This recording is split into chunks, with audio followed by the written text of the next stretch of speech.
This is the first one. Now, second one, body centered. And the same structure is there. यहाँ पर सारे constituent atoms होते हैं, लेकिन एक एकदम मिडल में होता है, तो इसीलिए इसको बॉडी सेंटर्ड कहते हैं। आप इसको ऐसे समझ सकते हो जैसे एक कमरे की चार दीवारें हो गई, ठीक, चारों दीवारों पे एक एक छोटे छोटे पार्टिकल है, और एक मान लो ये बीच में मैं खड़ी हूँ, तो मेरा पूरा पूरा एटम इसके बीच के अंदर आ गया, तो ये बॉडी सेंटर्ड हो गया, मतलब और whole of the atom is in the cubic cell. So this is the body centred. यहाँ पर एक क्वेश्चन और आता है, मैं बताना भूल गई, अगर इस केस में पूछे, ये बहुत ज्यादा पूछता है, number of particles present, sorry present, लिखते चले जाओ, मैं बहुत एकदम छाट छाट के चीज बता रही हूँ, प्रेजेंट पर यूनिट सेल। तो अगर तुम देखो अपने कमरे को भी चारों तरफ देखो, देखो 8 कॉर्नर है, 1 2 3 4 5 6 7 8, अगर ये नहीं देखो तो आठों कॉर्नर के एटम से 1/8 पार्ट निकलता है, और 8 कॉर्नर है तो इसको हम 1 मानते हैं। तो इस सिंपल प्रिमिटिव सेल में number of particles present per unit cell आपका 1 है। या आफ्टर दैट बॉडी सेंटर्ड में क्या है कि आपका ये चारों एटम्स तो वही है, साथ में यहाँ पर एक और है जो पूरा पूरा उसके अंदर है, तो यहां पर हो जाएगा number of particles present per unit cell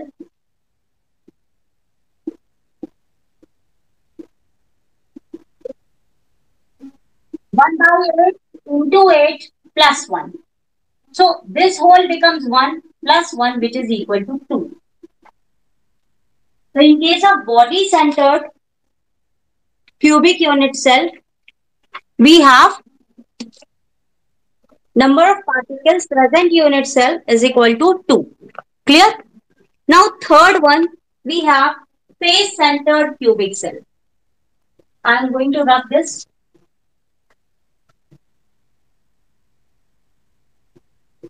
तो मुझे थोड़ा सा बताना मैं चाह रही हूँ, इसलिए मैंने रख किया। फेस सेंटर्ड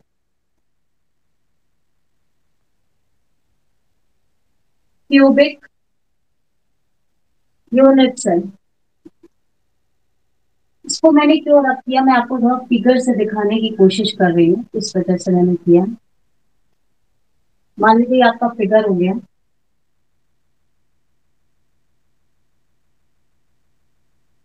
ये तो यहाँ हर कॉर्नर पे तो है ही आपके पास,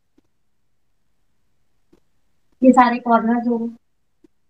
अब यहाँ पर फेसेस कहाँ है, देखिए आपकी अगर ये बुक एक कमरा है, ठीक, तो ये इसका एक फेस हो गया, ये इसका दूसरा फेस हो गया, ये अगर ये मोटा होता तो ये तीसरा फेस हो जाता। For example I have a box. For example, this is a box. Okay. Now this is one face. This is second face. This is third face. इस तरीके से फेसेस हैं। तो फेस सेंटर्ड मतलब हर एक फेस पर एक जा रहा है एटम, यानी यहाँ एक फेस पर एक एटम, फिर इस वाले फेस पर एक एटम, इस वाले फेस पर एक एटम। तो मैं सारे एटम्स नहीं करा रही हूँ, तो इस तरीके से face centred atom, and there are 6 faces. अगर तुम अपने घर के कमरे को देखो तो देयर आर 6 फेसेस। और आप अगर इस डिब्बे को देखते हो तो ये जो एटम है अगर इस फेस पर है तो आधा अंदर गया आधा बाहर गया।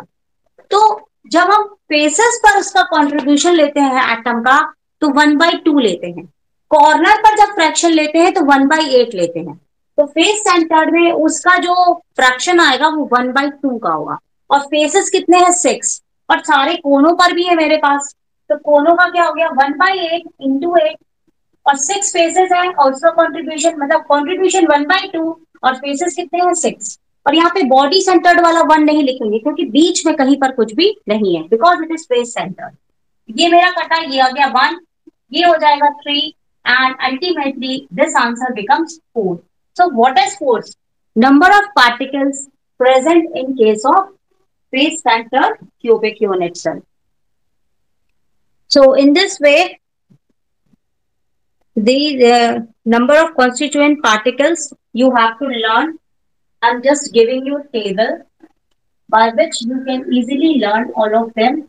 Whenever you get confused, just make a table, just note it down. It is very important. For example, number one, if constituent particles are at corner, then contribution by particle and number of particles. Corner पर contribution 1/8 का है और corner 8 होगा, 8 particle. तो it ultimately becomes what? 1/8 into 8, which is equal to 1. Similarly, in the case of second, if we have body center, number of constituent particle is 1 only. बीचों बीच एक है और वहां पर भी ये पार्टिकल का 1 कंट्रीब्यूशन देगा तो ये 1 हो जाएगा. बट ओवरऑल जब पार्टिकल पर करेंगे तो इन दोनों को जोड़ा जाएगा. इसलिए ये अभी यहाँ मत लिखो, मैं यहाँ पे बॉडी सेंटर्ड कहीं पर आएगा तो आपका 1 जुड़ेगा. थर्ड आ जाता है अगर फेस सेंटर्ड लिखा रहे तो कंट्रीब्यूशन कितने का है? 1/2 का. और नंबर ऑफ पार्टिकल्स कितने हैं वहां पे? 6. अगर मान लीजिए कुछ और भी कॉम्प्लिकेटेड आता है, अगर एज सेंटर आएगा, एज सेंटर मतलब किनारों पर, एज सेंटर आपके हो रहे हैं, इनका कंट्रीब्यूशन है 1/4 और एज सेंटर आपका 12 होगा. एक और होता है एंड सेंटर. एंड सेंटर पे कंट्रीब्यूशन 1/2 और केवल 2 पार्टिकल्स होते हैं. These are some little bit extra. अगर कुछ आता है कहीं पे तो मैं बता दूंगी, लेकिन ये 3 आपको जरूर लर्न करना है. मतलब जहां हम जो मल्टीप्लाई कर रहे थे वो 1/8 से कॉन्स्टिट्यूएंट पार्टिकल्स कितने हैं? 8. या 1 से 1 पूरा पूरा एटम कंट्रीब्यूट कर जा रहा है या आधा आधा एटम कंट्रीब्यूट करता है. मतलब ये है क्या चीज? देखिए मैं कोशिश करती हूँ कि आपको मैं समझा सकूं. For example, this is a phase. For example, this is a phase, and if it is get cracked, yeah, and this is the atom which is inside this. ये ये मान लीजिए एक एटम है, तो ये इस लेयर के बीच में गया है, तो इसका आधा एटम इधर निकला है, आधा एटम इधर निकला है. तो इसलिए फेस सेंटर्स पर उसका कंट्रीब्यूशन आधे का होता है, कॉर्नर्स पर उसका कंट्रीब्यूशन 1/8 का होता है. तो ये चीज है ये. तो ये आगे बहुत मदद करेगी. कई न्यूमेरिकल्स इस पर रहेंगे हमारे, जब आएगा तो मैं बताऊंगी वहां पर. Now after that the topic which we have to know is the coordination number.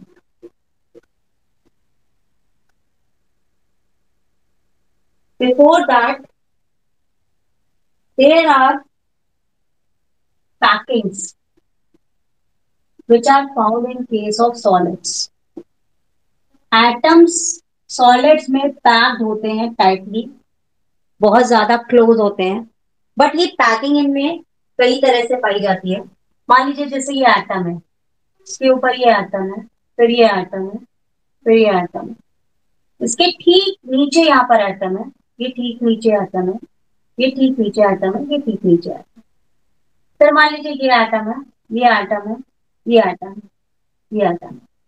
अब हम एक नेक्स्ट पैटर्न बना रहे हैं. देखिए 1 2 3 4, लेकिन जो दूसरी लाइन का सर्किल है वो इसके बीच में जा रहा है.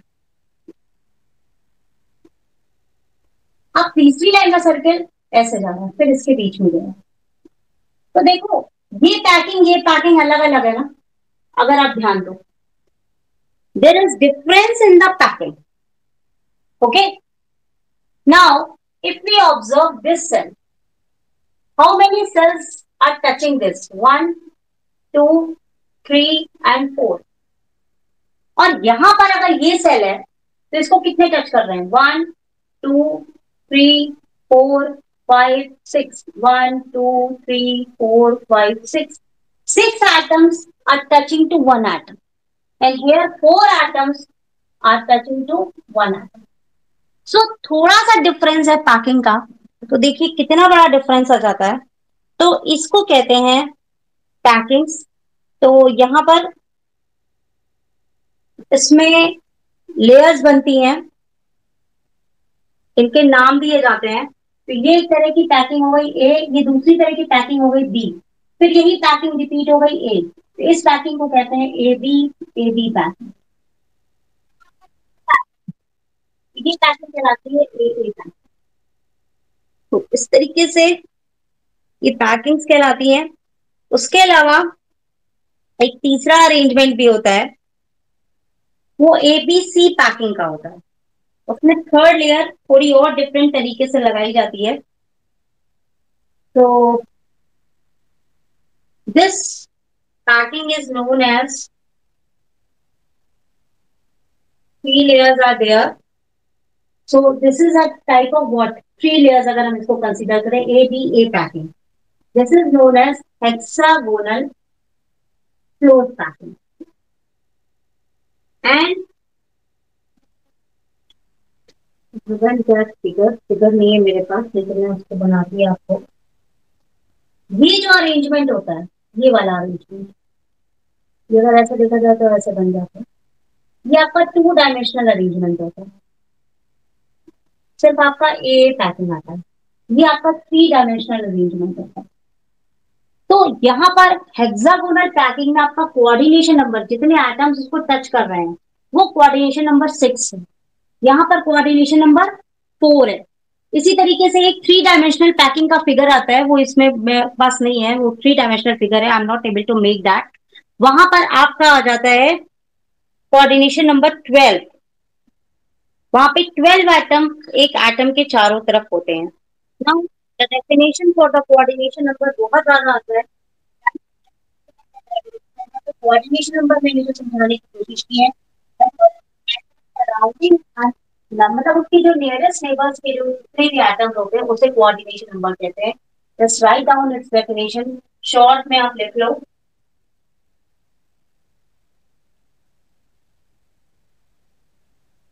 नंबर ऑफ स्फीयर्स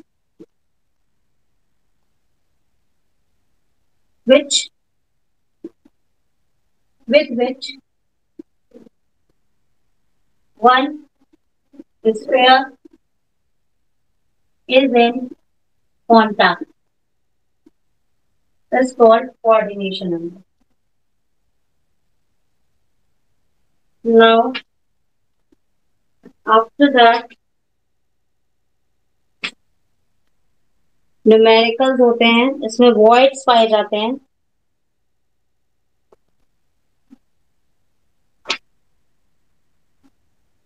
इसके बाद जो इम्पोर्टेंट चीज है आता है पैकिंग इफिशियंसी। पैकिंग इफिशियंसी बता दें आपको, और टेट्राहेड्रल वॉइड और ऑक्टाहेड्रल वॉइड, ये बहुत ज्यादा पूछा जाता है। एक मिनट में फिगर के साथ बताना चाह रही हूँ। हाँ, जब भी एटम्स मैंने अभी दिखाया कि वो कनेक्ट है, मान लीजिए कि एटम है, ये बना हुआ है, यहाँ आप देखो एटम जुड़ा हुआ है, लेकिन फिर भी देखो यहाँ कुछ ना कुछ स्पेस बन रहा है। तो there are two types of spaces are form when atoms are attached with each other. देखो मैं फिगर बना के दिखाती हूँ। तो वो जो स्पेस बनता है उनको वॉइड्स कहा जाता है। तो वॉइड्स भी दो तरह के होते हैं। I am just giving you a figure.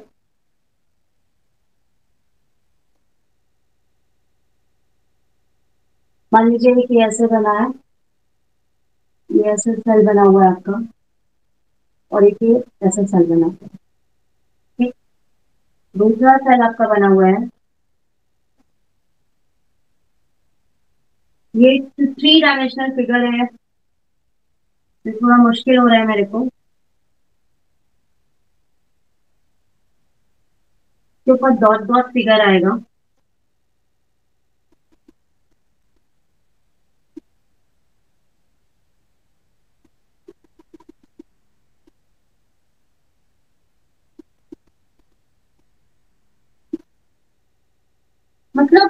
यहाँ पर जब आपका वॉइड कुछ इस तरीके से क्रिएट हो जाएगा फिगर के अंदर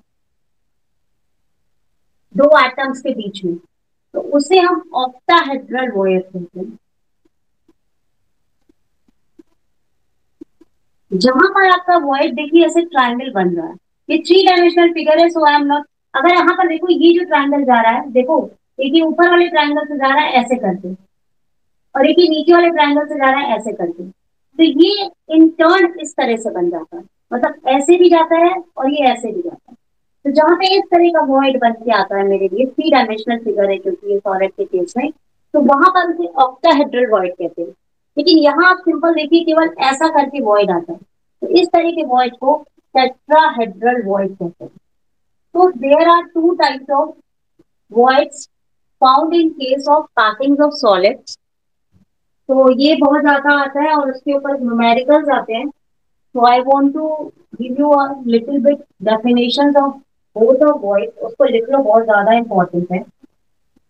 tetrahedral voice,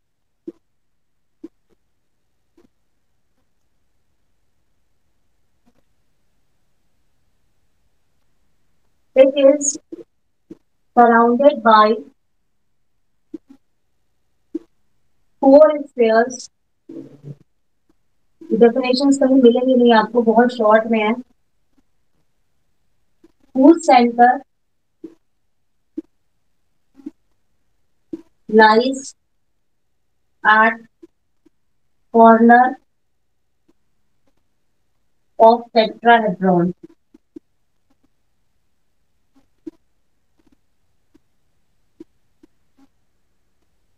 and there are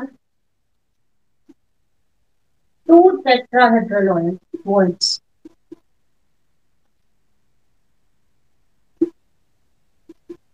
पर स्क्वायर, और इसको जनरली हम लोग 2n से डिनोट करते हैं। अभी मैं इसका न्यूमेरिकल भी बताऊंगी लगे हाथ, तब आपको समझ में आ जाएगा। इसके बाद है ऑक्टाहेड्रल वॉइड। ये बहुत ज्यादा इंपॉर्टेंट है इसलिए मैंने करा रहा है आपको, प्लीज बेटा नोट कर लो, या मैं इसको और शॉर्ट फॉर्म में कर देती हूँ, या तो पहले इसको लिखो फिर मैं दोनों में आंसर लिखा दूंगी। ऑक्टाहेड्रल वॉइड लिख लो, ये आता है एग्जाम में, differentiate between octahedral void and tetrahedral void. Octahedral void, it is double triangular void. देखिए, एक अगर देखा जाए तो ये ट्रायंगल बन रहा है और एक ये ट्रायंगल बन रहा है, it is double triangular void surrounded by six spheres. यहाँ पर देखो ये चौथा स्फीयर तुम्हारा इधर चला जाएगा ऊपर, यहाँ चार स्फीयर से बनता है, ये देखो मैंने तीन नीचे बनाए थे तीन ऊपर बनाए थे, ठीक है, सराउंडेड बाय सिक्स स्फीयर्स। आगे मैं छोड़ दे रही हूँ। फिर देयर इज ऑक्टाहेड्रल वॉइड पर स्फीयर, और जहां न्यूमेरिकल में हम इसको यूज करते हैं तो हम इसको एन करके केवल लिखते हैं। तो दिखता तो ऑक्टाहेड्रल में 6 है तो ज्यादा होना चाहिए, बट ऑक्टाहेड्रल में केवल एन नंबर्स ऑफ स्फीयर होते हैं, एन नंबर वॉइड होते हैं पर स्फीयर में, लेकिन टेट्राहेड्रल केस में 2n होते हैं। मोर ओवर, ये मैंने बता ही दिया, टेट्राहेड्रल वॉइड में जो आपके स्फीयर्स टच कर रहे हैं वो 4 हैं, ऑक्टाहेड्रल वॉइड में आपके जो स्फीयर्स टच कर रहे हैं वो 6 है। दूसरी बात, रेडियस जो एक्सपेरिमेंटली देखा गया है ऑक्टाहेड्रल वॉइड का है 0.414 ऑक्टाहेड्रल का, और टेट्राहेड्रल वॉइड का स्फीयर जो रेडियस है वो है 0.225, यानी टेट्राहेड्रल वॉइड देखो छोटा है इसका रेडियस। मैं सोच रही हूँ एक क्वेश्चन कराने पर इसी टॉपिक पर, क्योंकि इस टॉपिक के क्वेश्चंस आते हैं। वेट अ मिनट, या I have got the question. मैं समझाने की कोशिश करती हूँ, शायद आपको समझ में आ जाए। अभी इसमें पैकिंग इफिशियंसी है, रेडियस निकालना है, बहुत सारी चीजें हैं, डेंसिटी निकालना है क्रिस्टल की, अभी वो सब बचा है। आप क्वेश्चन लिखिए। Atoms of element B form HCP lattice, मतलब hexagonal close packing lattice with element A and occupy two-thirds of tetrahedral voids.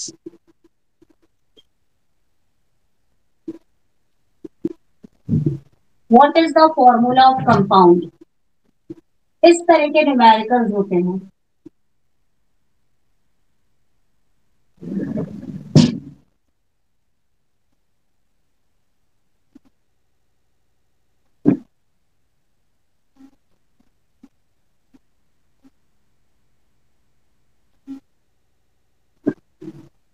अब यहाँ पर आप देखो दो एलिमेंट्स ए और सी। Elements of element BE form HCP lattice of with element A and occupy two-thirds of tetrahedral voids. वो two-thirds tetrahedral voids को cover करते हैं। तो आपको निकालना है number of atoms per unit cell for A. तो ए के लिए क्या दिया है, two-thirds of the tetrahedral void, यानी 2/3 इंटू एन। तो टेट्राहेड्रल वॉइड आपका क्या होता है, 2n होता है, ठीक है। तो 2/3 हो गया, और टेट्राहेड्रल वॉइड अगर आप यहाँ ऐसे लिखो, टेट्राहेड्रल वॉइड ये हो जाएगा 2/3 इंटू 2n। और इसी तरह से number of atoms for B per unit cell इस, ये ऑक्टाहेड्रल वॉइड है, यानी सिंपल हो गया n, क्योंकि ऑक्टाहेड्रल में मैंने बोला था n है, टेट्राहेड्रल में 2n है, twice of n। For example दोनों में n है, what does it become, 4n/3 and it becomes n/3.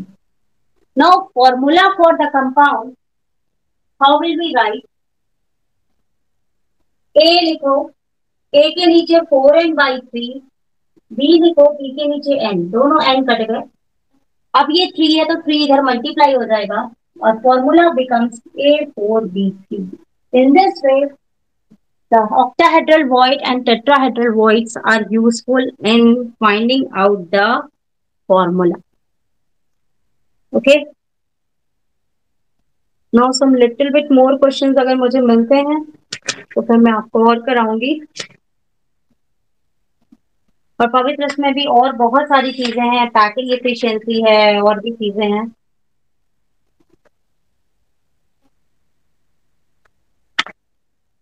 इसमें एक मैं नोट्स लिखा देती हूँ आपको, वो आप लिख लीजिए, ये बहुत ज्यादा क्वेश्चन आता है एग्जाम में। मैं कल बना के देती हूँ, लिख लो एक जगह, कोऑर्डिनेशन नंबर अगर पैकिंग वन डायमेंशन माने।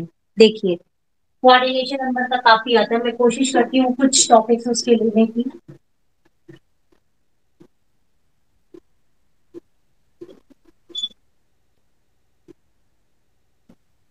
अगर वन डायमेंशन केस है तो आपके एटम ऐसे लगे रहेंगे, ठीक है, ऐसा चला जा रहा है। तो अगर ये बीच का एक एलिमेंट है तो इससे टच में दो एलिमेंट हो गए, एटम हो गए 1 और 2, जिसका कोऑर्डिनेशन नंबर कितना हो गया, 2, ठीक है। अब आ जाओ सेकेंड केस, अगर मान लो 2 डायमेंशन है, 2 डायमेंशन, 2 डायमेंशन के केस में हम पहले भी आपको दिखा चुके हैं, ये हो गया। और मान लो ठीक इसके नीचे एक इस तरह की पैकिंग होगी, first type packing. Second type packing, ये हमने आपको दोनों भी दिखा दिया है वैसे। इसके नीचे ये, इसके नीचे ये, फिर इसके नीचे ये, फिर यहाँ पर ये, फिर यहाँ पर ये, फिर यहाँ पर ये, यहाँ पर ये। तो यहाँ देखो, एक लाइन और बना लो, सब समझ में आएगा। ये अगर ये आइटम तो इसके चारों ओर 1 2, देखो ये नहीं टच कर रहा है, ये टच कर रहा है, 3 4। तो इस तरह की पैकिंग में कोऑर्डिनेशन नंबर कितना है? 4। And this is called square close packing.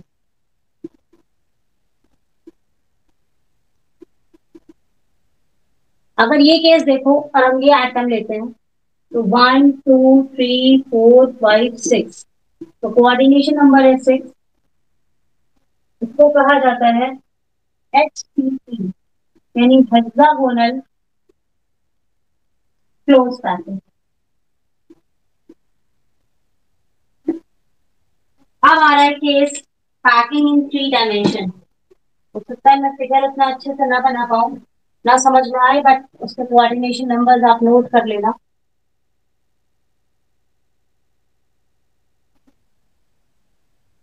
3 dimension,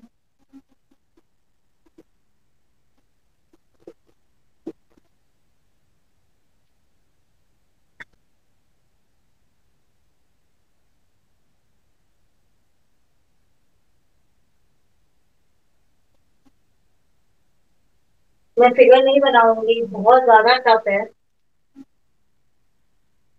इसमें। मतलब मैं कैसे बताऊं, इन्होंने कुछ ऐसा फिगर बनाया है, देखो मैं ट्राई करती हूँ। ऐसे, ऐसे,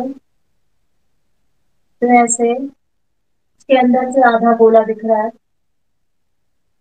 फिर ये ऐसे, मतलब जैसे ब्लॉक्स नहीं होते बच्चों वाले जो अटैच उसके अंदर रखे हुए होते हैं। ये आ गया, ये आ गया, ये आ गया, ये आ गया। तो यहाँ पर अगर तुम ध्यान दो, देखो ये ऑक्टाहेड्रल वॉइड बन गया ना। 3 डायमेंशनल में बनता है ज्यादातर ये, ठीक। और इसको हम बोलते हैं सिंपल क्यूबिक क्लोज पैकिंग, यानी CCC, क्यूबिक क्लोज पैकिंग। और अगर ऑक्टाहेड्रल वॉइड बन रहा है वहां पर, ऑक्टाहेड्रल वॉइड बन रहा है, ये देखो ऑक्टाहेड्रल वॉइड बन रहा है, अगर ध्यान दो तो इस केस में कोऑर्डिनेशन नंबर 12 दिया जाता है।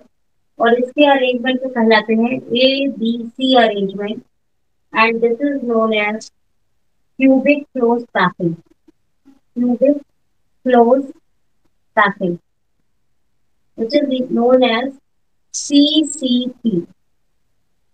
मतलब जैसे एटम अरेंज होते हैं, लेकिन अगर यहाँ ऑक्टाहेड्रल वर्ड बन जाए, मैंने अभी बताया था ऑक्टाहेड्रल वर्ड ऐसे करके बनेगा, ऐसे करके। तो अगर ऑक्टाहेड्रल वर्ड बन जाता है तो कोऑर्डिनेशन नंबर 12 हो जाता है, उसका अरेंजमेंट ABC कहलाता है। ABC फिर ABC, इस तरीके से, और उसे क्यूबिक क्लोज पैकिंग कहते हैं, और वहां पे कोऑर्डिनेशन नंबर हो जाता है 12। नाउ नेक्स्ट केस 3 डायमेंशनल, उसमें अगर टेट्राहेड्रल वॉइड क्रिएट हो जाए, इस तरीके से कुछ अरेंजमेंट हो, फिगर मैं देखती हूँ, पता नहीं बन पाएगा नहीं बन पाएगा। I am just trying. 1 3 4, ये बन गया, ये आ रहा है, ये आ रहा है। जो थर्ड है वो इसके अंदर आ रहा है, ऐसे।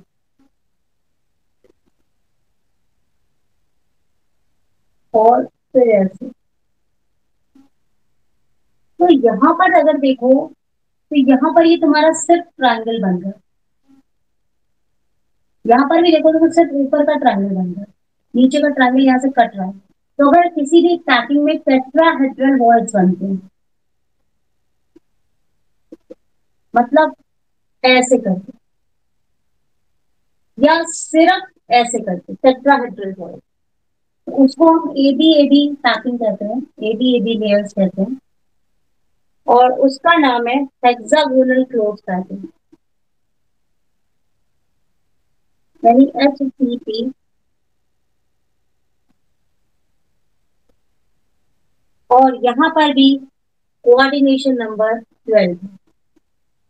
तो यानी वहां पर हमने HCP में कहा 6 था, लेकिन 2 डायमेंशनल केस में HCP के लिए कोऑर्डिनेशन नंबर 6 है, लेकिन 3 डायमेंशनल केस में दोनों का कोऑर्डिनेशन नंबर 12 है। लेकिन जब एबीसी ऑक्टाहेड्रल वॉइड बनेगा तो उसे क्यूबिक क्लोज पैकिंग कहेंगे, जब टेट्राहेड्रल वॉइड बनेगा तो उसे हेक्सागोनल क्लोज पैकिंग कहेंगे। दूसरी चीज, कहीं पर भी आप क्यूबिक क्लोज पैकिंग देखिए और हेक्सागोनल क्लोज पैकिंग देखिए तो आप समझ जाइए ज्यादातर ये 3 डायमेंशनल है। लेकिन हेक्सागोनल क्लोज पैकिंग अगर 2 डायमेंशन के लिए मेंशन करेंगे तो वहां पर कोऑर्डिनेशन नंबर 6 हो जाएगा। इसमें बहुत ज्यादा